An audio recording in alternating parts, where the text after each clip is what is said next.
Partnerships are absolutely critical to this because climate change cuts across all dimensions. You cannot transform the electricity sector by just talking to one company or to one policymaker. You need the entire sector because every single company in the sector is going to have to do business differently in the future, and they need to interact differently. And then you have civil society and consumers, and their behavior will be changing as well.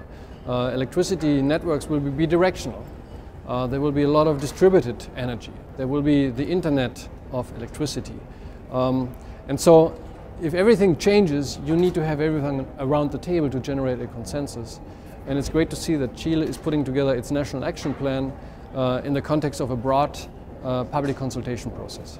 Partnerships are absolutely critical, particularly public-private partnerships. There is not enough money in governments. There is not enough money in the multilateral banks to address all the issues and opportunities that we have.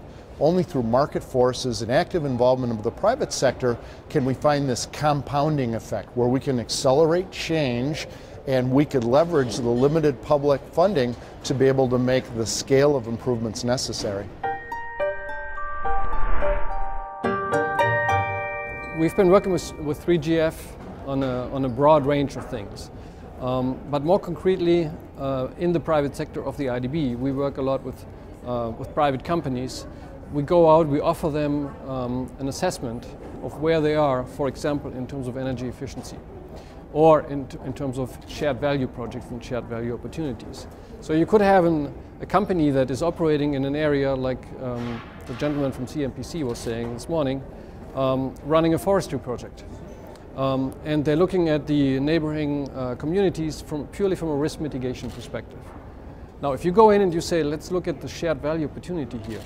What can you do with this community to give this community an opportunity in participating in your growth?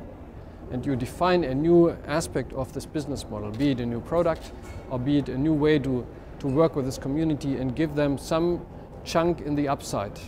Out of a sudden, the whole opportunity transforms from a risk mitigation perspective to a tremendous opportunity for new income. And that's very much how climate change is. If you just look at it from a risk perspective, all you're going to be doing is spending money to mitigate risks. But if you look at it from the opportunity perspective, you'll be doing completely different ways of business in the future, opening up new avenues for revenues and for growth.